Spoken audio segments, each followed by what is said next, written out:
The red and blue lights painted the front of my house like a war zone. 2 squad cars idled at the curb, engines low, radios crackling. And in the middle of it all, there she was, Karen, screaming, pointing at my truck like she'd uncovered some federal crime. "It's blocking the street. It's illegal," she shrieked, waving her phone like a badge of her own. Except, the truck wasn't in the street. It was in my driveway. My name was on the deed. My boots had poured the gravel under its tires. The officers stepped out slowly, hands hovering near their belts, scanning the scene like something dangerous was about to happen. Porch lights flicked on up and down the block.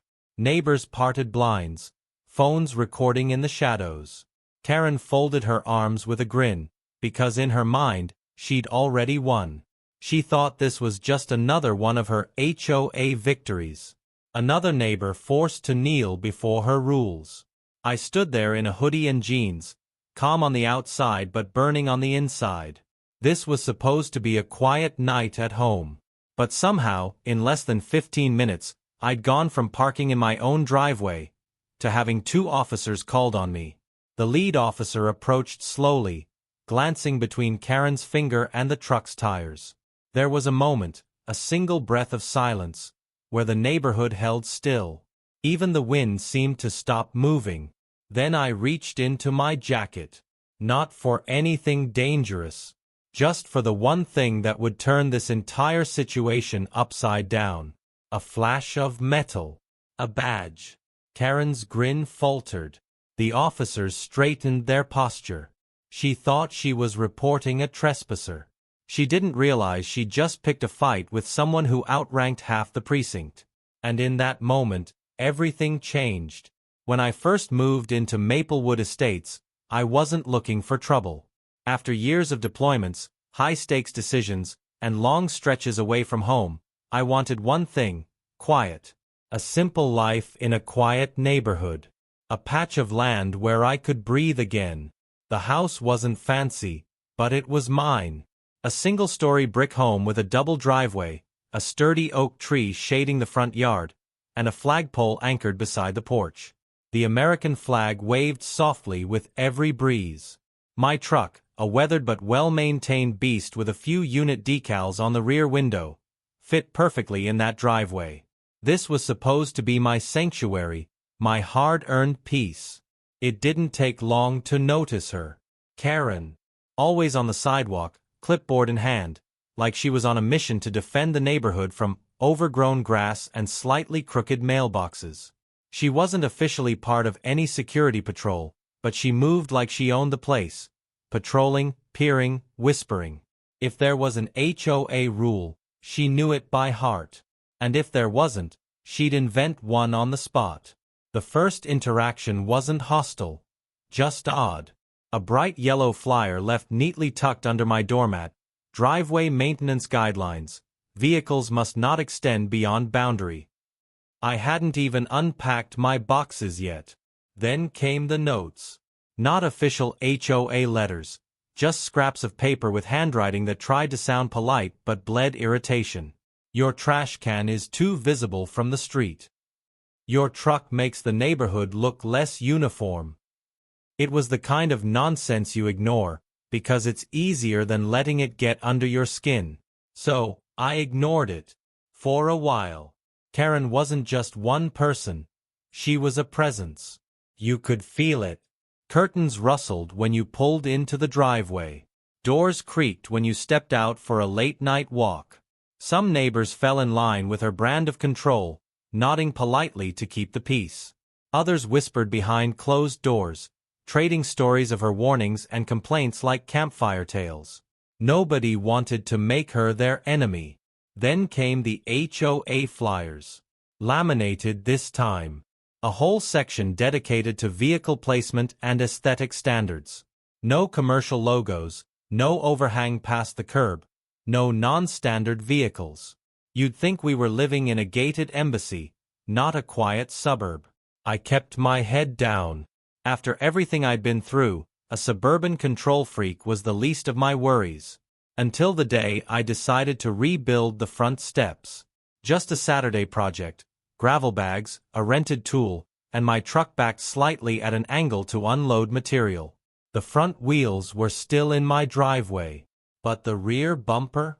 Maybe an inch over the invisible line that Karen believed she guarded like a border wall. I didn't notice her at first, but she was there, standing on the sidewalk, arms crossed, taking pictures. It was absurd. My truck, my house, my driveway. Neighbors peeked through blinds, pretending they weren't watching. A few even shook their heads slowly. They'd seen this before. She loved making a scene out of nothing. I didn't argue. I didn't even look at her. I finished my work, went inside, made a cup of coffee, and didn't think twice about it. But to Karen, that inch over the line wasn't just a truck parked in a driveway. It was defiance. It was a personal challenge. She saw enemies in lawn chairs, battles in garden beds, and wars on driveways. The warnings, the flyers, the side-eye glances, they'd all been building to something. And that night, as I turned off my porch light, I had no idea how quickly something so small was about to explode into flashing lights, shouting, and a fight she didn't even understand she'd picked. To me, it was just my truck on my land. To her, it was war. It started small, like it always does with people like her. Karen wasn't content with dropping flyers anymore. She had turned my driveway into her personal battlefield. Each morning, like clockwork, I'd hear the soft click of her phone camera through the blinds. She'd crouch at the end of my driveway, snapping photos like some kind of HOA paparazzi. Then came the tape measure. She'd line it up along the concrete, muttering to herself about rules and violations. One day, I watched from my window as she measured the exact distance between the back bumper of my truck and the street. Not once. Not twice. Over and over again, as if that extra inch would bring the neighborhood crumbling down. A few days later, the letter came. Plain envelope. HOA letterhead. A formal notice of violation for improper vehicle placement obstructing community access. Obstructing my own driveway. It would have been laughable if it hadn't been so invasive. I didn't yell. I didn't argue. I went to the HOA office, pulled the legal property plat, and slid it across the table. Every square foot of that driveway was mine. But logic doesn't work on people like Karen. Next came the meetings. She stood up in front of the HOA board, finger jabbing toward a printed-out photo of my truck. If he gets to park however he wants, she announced, what's to stop everyone else? Then the Facebook group posts started. Little, concerned neighbor updates. Has anyone else noticed suspicious vehicles near Lot 47? Some people think they're above community standards. She never used my name, but she didn't have to. The windshield notices piled up. Bright orange slips pretending to be official citations, but signed only HOA enforcement. A patrol car, not police, but the golf cart Rex drove around, started idling in front of my house at random hours. Snap, flash, click. Each move was deliberate. She wasn't just enforcing rules. She was trying to wear me down. But she didn't know who she was dealing with. I'd led entire teams through crises more intense than her little game of driveway politics. The day it boiled over, the sky was a clear blue. I had parked my truck at the same angle as always while unloading some equipment from a volunteer project. I hadn't even gone inside when I saw her on the curb, phone pressed to her ear, pacing. Her voice was high, shrill, and triumphant. Minutes later, the sirens came. 2 squad cars pulled up in front of my house like it was a raid. Neighbors opened their doors. Curtains lifted. This wasn't just another Karen episode. This was theater, and everyone had front row seats.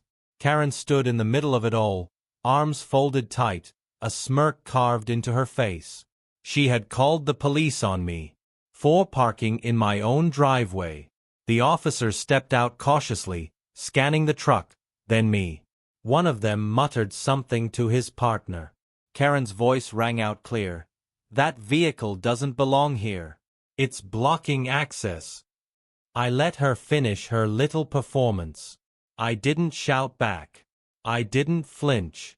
I stepped forward slowly, boots crunching on the gravel. The tension in the air was thick enough to choke on. Karen crossed her arms tighter, satisfied. In her mind she had won. But then, I reached into my jacket. Calm. Measured.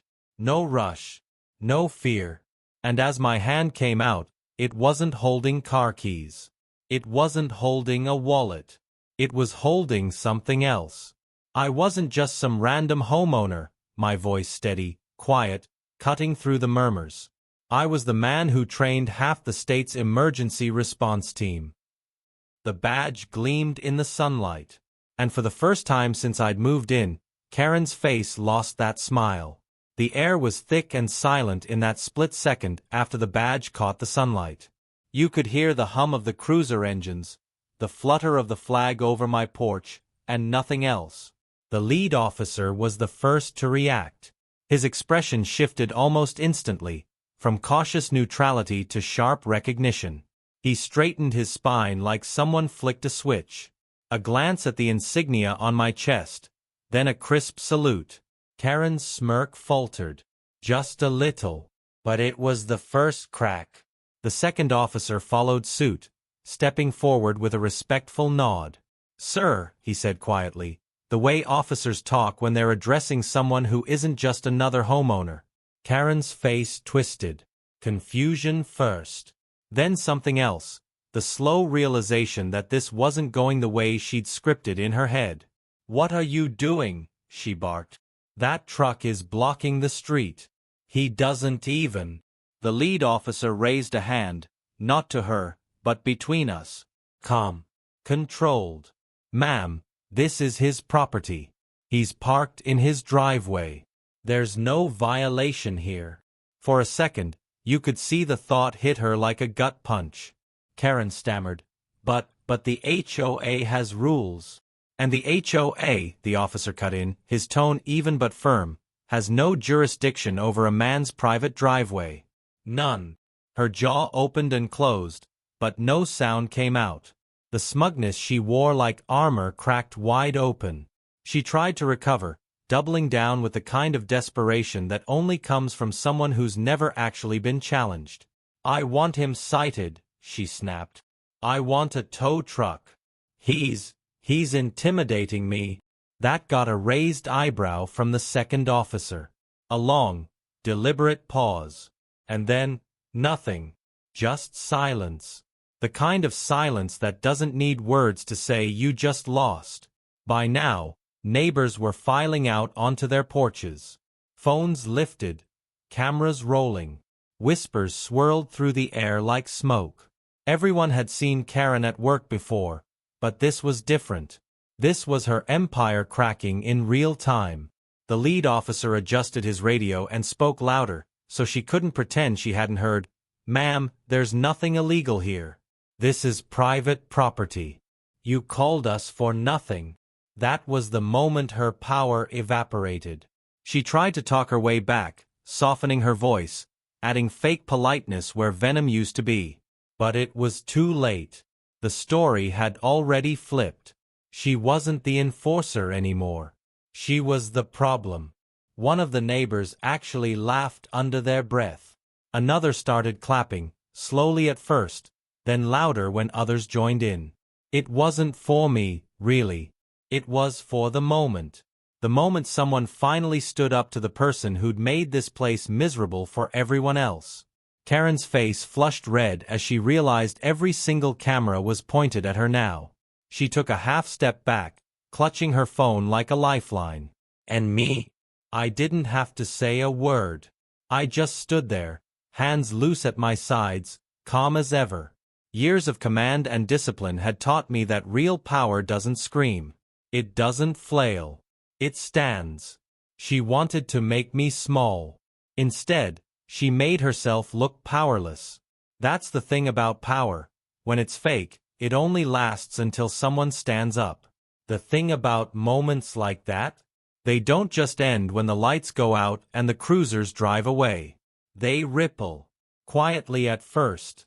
Then like a wave. By the next morning, everyone in the neighborhood had heard what happened.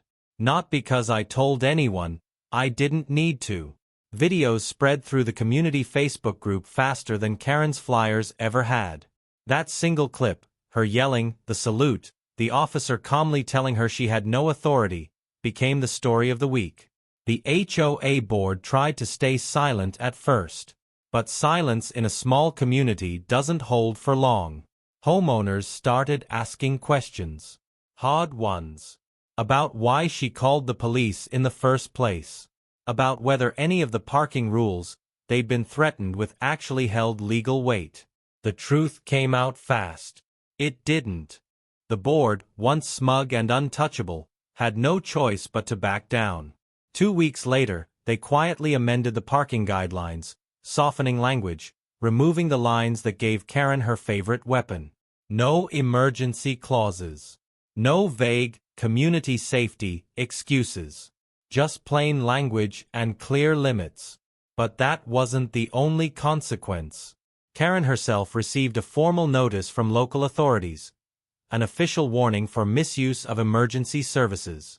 A paper reminder that dialing 911 for a personal power trip has consequences.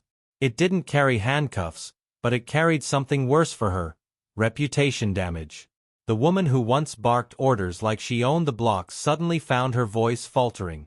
The neighbors she used to intimidate with letters and citations no longer lowered their eyes. They met her stares. Some ignored her entirely. Others pushed back. And just like that, the paper crown she'd worn for years crumbled to dust. And me? I didn't need to rub it in. I didn't need a victory parade. I just sat on my porch the next evening, truck in the same spot, coffee in hand. The quiet was different. Lighter. I watched as families walked their dogs without quickening their pace past her house. Watched kids play basketball without fear of HOA patrols scolding them. The neighborhood started to feel like what it was supposed to be: home. What stuck with me most wasn't the salute or the humiliation she faced. It was how fragile false power really is. One challenge. One moment of clarity. That's all it takes to expose how little control bullies truly have when you stop giving it to them. Real authority doesn't scream at your driveway. It doesn't hide behind rule books. It doesn't call the cops for attention. Real authority earns respect. Fake authority demands it. In the end, she faded. No grand apology. No confrontation. Just silence. And sometimes, that's the sweetest kind of justice. I kept my truck right where it was. My home. My driveway. My rules. Would you have stayed quiet? Or reminded them who's really in charge of your home?